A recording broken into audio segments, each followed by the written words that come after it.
I'd been working at the city clinic for over 5 years, long enough to think I'd seen it all. But nothing quite prepared me for Mr. Warren. He was a reserved man in his early 50s, who came in every now and then for heart and blood pressure checks. Nothing complicated. I had seen him a few times before, but the moment I stepped into the room that day, something felt off. He was already sitting on the exam bed, rigid and uncomfortable in his gown. When I greeted him, he gave me a quick nod, but his eyes wouldn't settle. I chalked it up to nerves, maybe embarrassment. That happens sometimes.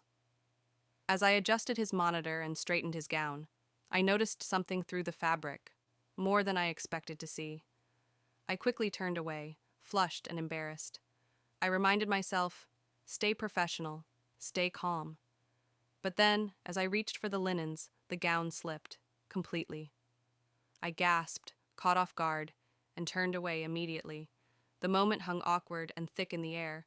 Before I could process it, another nurse poked her head in, sensed something strange, and left without a word. Mr. Warren mumbled an apology, clearly mortified. I tried to keep things normal, focusing on the task. But then, just as I turned to grab supplies, his hand lightly brushed mine. It felt accidental, but also deliberate. I froze. Was I imagining things? Then the doctor walked in, breaking the tension. I stepped out quickly, heart pounding. Later that day, I got a message from the front desk. Mr. Warren specifically requested you for tomorrow. Why me? The next day, I told myself to stay professional. I knocked, stepped in, and the moment our eyes met, I knew something had shifted. He wasn't nervous this time. He was confident. I've been thinking about you, he said softly. I forced a smile. Let's focus on your checkup, Mr. Warren. But my skin crawled. I kept things strictly clinical, but he watched me in a way that made me uneasy. And then it happened again. Another message. Mr. Warren is here. He asked for you. This time I was clear and firm. Mr. Warren, I'm here to help with your care, not anything else. He just smiled like he was waiting for me to say that. Suddenly, a woman entered. She wasn't a nurse. Mid-40s, sharp eyes, expensive clothes. She scanned the room, landed her gaze on me, then on him. Am I interrupting something? She asked. Her voice was calm, but her eyes told a different story. Cold. Knowing. I quickly excused myself and left. But I knew exactly who she was.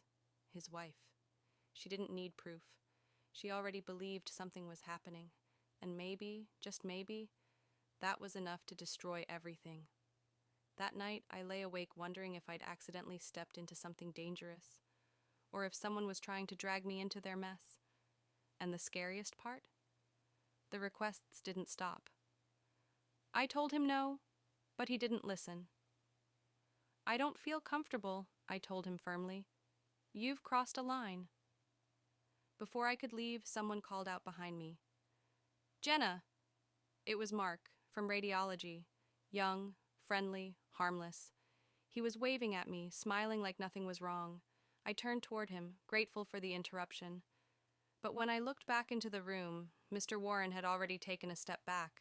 His face gave nothing away. Another time, then? He said quietly. I didn't respond. I just walked out. The next morning, I spoke to Dana again. I asked her to assign someone else to Mr. Warren.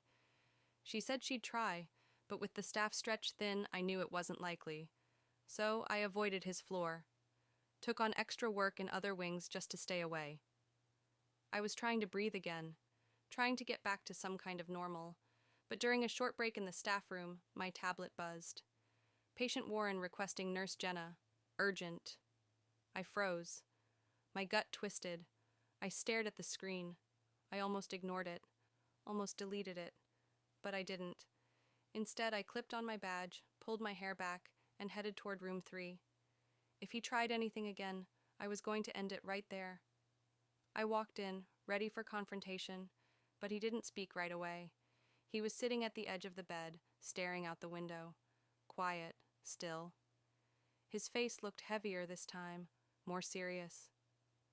I need to talk to you, he said, still looking outside. About your treatment? I kept my voice flat. Number about what happened. I didn't move. I stayed close to the door. Mr. Warren, I've already made myself clear. He turned slowly. You think this is just happening to you? You think I'm not confused too? His words caught me off guard. I'm not interested in playing games, he said, standing. But don't pretend you didn't feel it too. You haven't told anyone.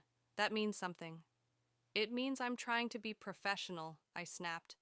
He stepped closer, and I didn't back down. Then suddenly he reached out and grabbed my wrist. Don't, I said, yanking my arm away. He gave a faint smile.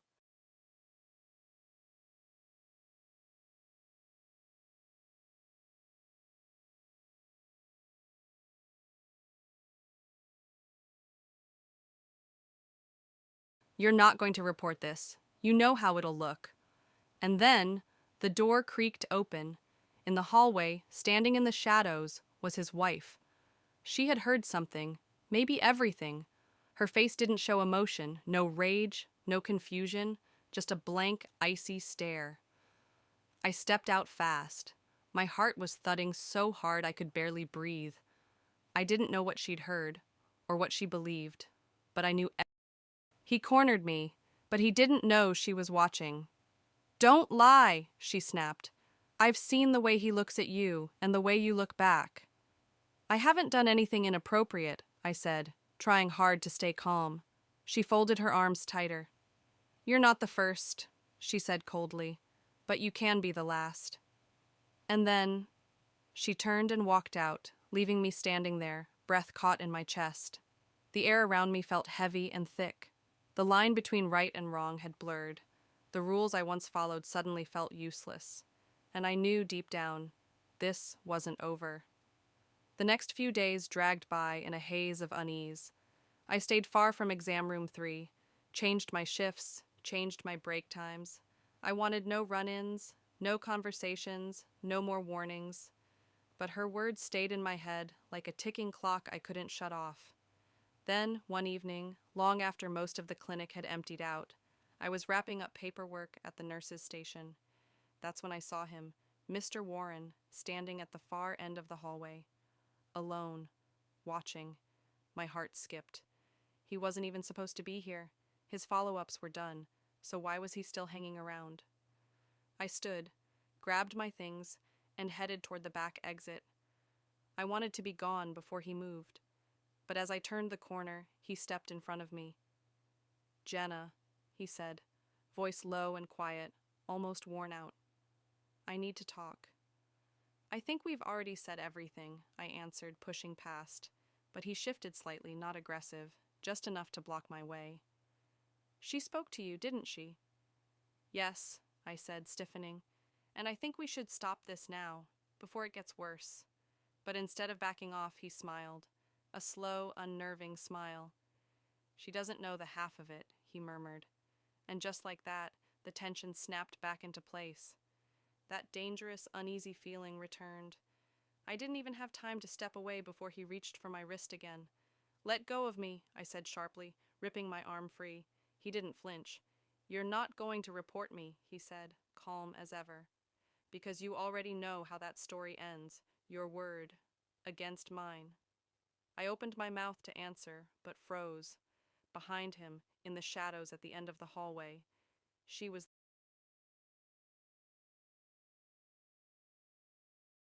Realizing what I was staring at behind him, he turned slowly. Mrs. Warren was standing there, arms crossed, her face unreadable, but her eyes, they were sharp, cold, calculating. Is everything okay here? She asked, her voice too calm to be real. I took a small step back. I was just leaving. I slipped past them both, barely breathing, my pulse racing in my ears. I didn't know if she had heard enough to confront him, or if she'd come after me again. I didn't want to know. I thought it was over. But just as I reached the clinic door, a hand landed on my shoulder. I spun around, heart ready to burst. It was her, Mrs. Warren. Wait, she said, softer now. I froze, uncertain whether to run or listen, but something in her tone made me stop. We need to talk, she said, pointing to a small empty consultation room. I followed, cautiously. Inside, she shut the door, then turned to face me. I've seen how he looks at you, she said. I know what he's capable of. My mouth went dry. Then why? I'm not here to threaten you, she interrupted. I'm here to help.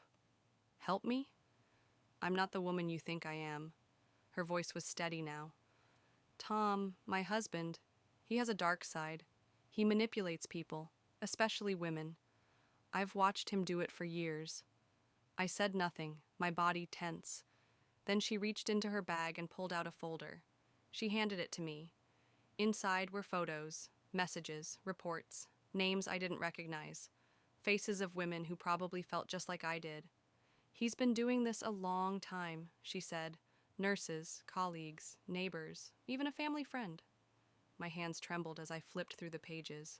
The truth was worse than I imagined. This isn't just about you or me, she said. It's about control. He won't stop, not unless someone makes him. I looked up. Why tell me this? She pulled out a small silver key and placed it in my palm. Because I want you to help me expose him. What? You already have one foot in the fire, she said. So why not burn it down? My head spun. Was this real? A setup? Or was she done playing the role of the loyal wife? Before I could respond, she opened the door. Think about it, she said. But don't wait too long. He's already planning his next move. And with that, she was gone. I stood there alone, a folder in one hand, a key in the other, caught in something deeper, darker than I ever saw coming. And now I had a choice. Walk away and pretend none of. Vote of thanks. Thank you so much for staying with me through this intense and emotional journey. Stories like this aren't just about suspense. They're about the choices we make when faced with power, manipulation, and truth. If this story resonated with you, made you think, or kept you on the edge of your seat, then I've done my job. Your support means everything. Every listen, every comment, and every share helps this channel grow and continue to bring you powerful, thought-provoking narratives from the hidden corners of life. So if you haven't already, make sure to subscribe, turn on notifications, and dive into the rest of our collection. There are many more stories waiting, some dark, some inspiring, all unforgettable. Until next time, take care and keep listening. Disclaimer: this story is a work of fiction. Names, characters, places, and incidents are either the product of the author's imagination or used in a fictitious manner. Any resemblance to actual persons, living or dead, or actual events is purely coincidental.